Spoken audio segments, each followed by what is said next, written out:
My name is Tobias Bodenmüller. I work in innovation management at medmix and am responsible for product sustainability.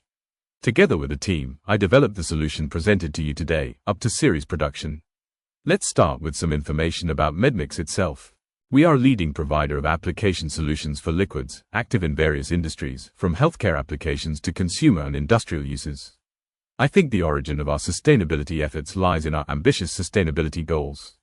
We aim to be CO2 neutral by 2050, and for that, we are involved in all relevant associations. The goal is, in addition to using green electricity everywhere, to achieve this through targeted innovations. That's why we have started, and will continue, to offer alternatives as sustainable product variants, whether from bio-based plastics or recycled plastics. This is also the core element of my presentation today. Today, I will focus especially on our industrial segment, where we are a provider of 2K cartridges for adhesives and sealants. We also manufacture and develop the corresponding mixers and dispensing devices, and through our customers, our application solutions are represented in various industries. At the beginning, I would like to address again what the starting point or the driver for this innovation is. For this more sustainable product innovation, on the one hand, we naturally have societal pressure, which I think everyone is aware of. We have problems with resource waste, but also environmental pollution, especially in connection with plastics. This pressure has already resulted in laws and regulations that are in force in the European Union, such as plastic taxes or the Packaging and Plastic Waste Regulation, which has been agreed upon and is now being implemented. This shows that solutions must be developed and offered in the area of sustainability. On the one hand, as we saw at the beginning, many partners in the industry already have their own reduction targets for CO2 emissions, as do we. On the other hand, the adhesive industry is, of course, very efficient. We have established efficient processes, there are worldwide production sites, and these products. These points must be considered in the development of more sustainable variants so that they are accepted and function properly. Ultimately, it is about technical requirements that must withstand durability, storage stability, and mechanical stress. I think what is also important is that this is not just a topic for us as manufacturers of application solutions, but that all factors in the value chain are affected and must achieve decisive improvements through solutions that ideally interlock. What does it look like now? We have various options. Today I would like to present our drop-in solution.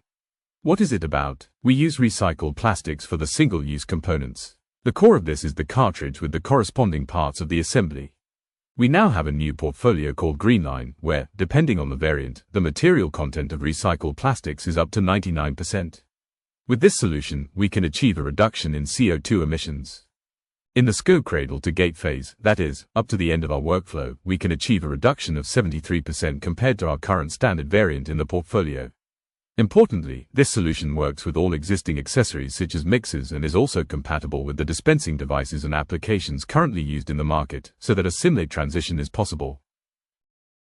But what does it look like in practice? I'd like to show you here. Ultimately, it is, in quotation marks, only a small change. We are changing the material of an existing component, meaning there are no adjustments to the dimensions, fit, or function of the part. This is important because, of course, we don't just have one solution in our portfolio, but hundreds or thousands of solutions. It is crucial that we have found a way that is process compatible.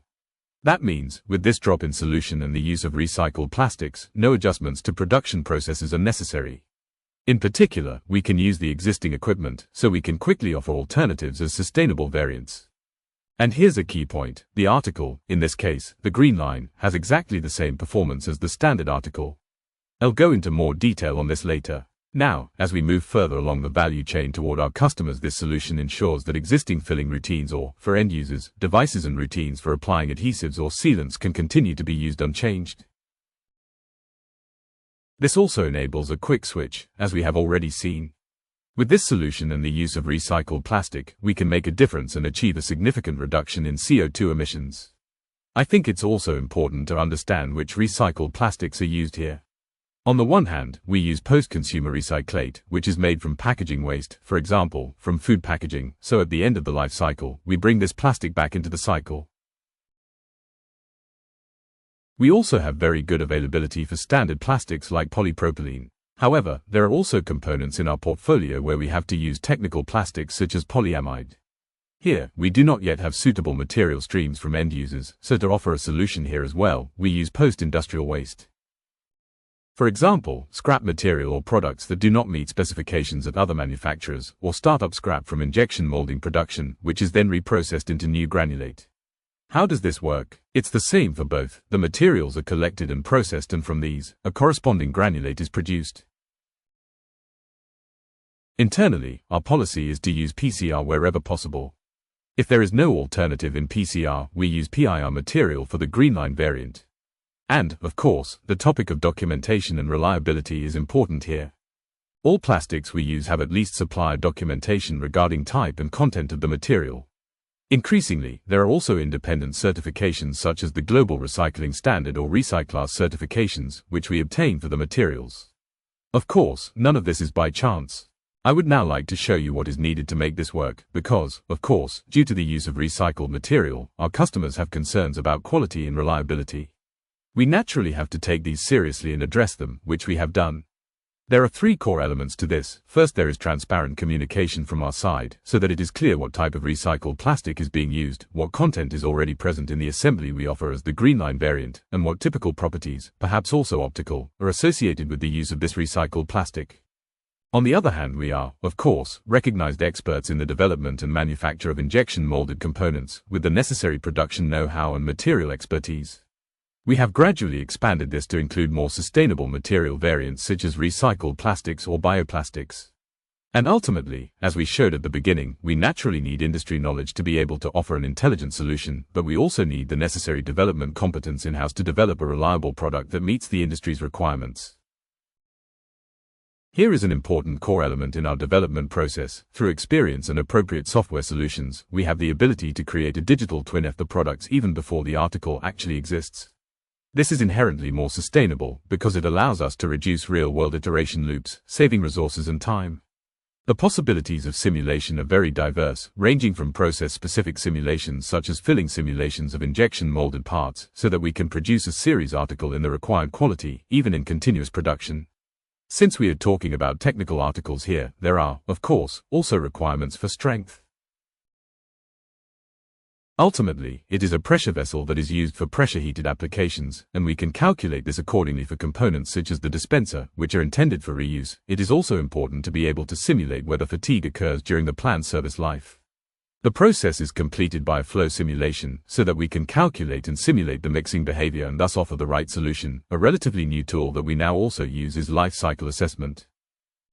Here, we can calculate the ecological footprint for all products, in our case, the CO2 equivalent behind the products, so that we can determine the best variant during development, one that meets the product requirements. That stays within the planned cost framework and ultimately supports the sustainability goals of medmix and our customers.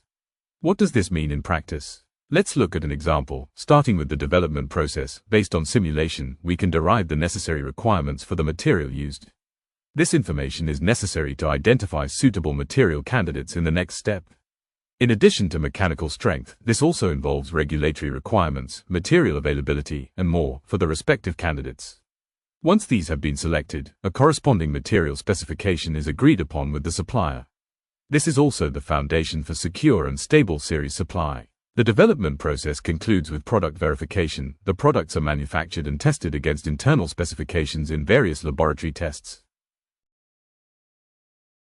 In the second part, the manufacturing process behind it is also validated to ensure series production with these materials. Then, once the article is released, it moves into the series production phase. Here, the material specification is, of course, a central element. On the one hand, material manufacturers must confirm certain material properties with every delivery, so that we can be sure the materials are within the planned specification and thus meet our quality requirements. Ultimately, this ensures we have a product that meets the specification and can be used safely. In addition, further tests are carried out in our incoming goods process. Ultimately, this ensures we have a product that meets the specification and can be used safely. In addition, further tests are carried out in our incoming goods process. The process concludes with our in-process control, where we monitor relevant product parameters at defined intervals during series production, so that we can ultimately secure the process chain right through to the end. As I already mentioned, we make absolutely no distinction here between articles made from petroleum-based plastics and sustainable product variants. This again underlines our quality requirements. Requirements for both articles are absolutely the same. One point that must be addressed, which is of course also important in connection with the use of more sustainable materials, due to fluctuations in the material stream, there may be color differences between material deliveries. It can also happen that, due to certain influences, black spots or streaks appear. We communicate this openly. It is important that it is known which optical effects can occur when using recycled material, so that later problems in series delivery can be eliminated from the outset. It is important to note that these optical deviations have absolutely no effect on the quality of the component. I have here a small excerpt of requirements that are necessary for our products. Article and the greenLine variant. We have the same dimensional accuracy of all individual parts as with the standard article. Even under changing climatic conditions, the parts must work together so that there are no leaks during storage or application. The tightness between the individual components, such as plugs or pistons, is also important to seal the cartridge. But it is also important, since there is movement in the components, that the friction forces between the cartridge and piston are not too high. This is ensured accordingly. And finally, since the cartridge is subjected to pressure during dispensing, we have the same mechanical stability as the standard article. All of this is checked through appropriate laboratory tests during the product verification phase, as I showed earlier, and only if we meet the specifications is the article approved, ensuring that we have the same quality as the standard article. Perhaps, in conclusion, the statement, quality or more sustainability is achievable, even with the corresponding quality. Of course, you need the right partner at your side. It doesn't happen by chance, but rather we have a structured development process that is applied and brings comparable results with new variants. Of course, the necessary material and process competence is essential to be able to develop and manufacture plastic articles. And we must, of course, secure all of this through documentation, but also with appropriate communication to our customers. As you can see, a considerable portfolio has now been created. Here is a picture of our greenLine family, and we will continue to expand it. And with this slide, I would like to conclude my presentation.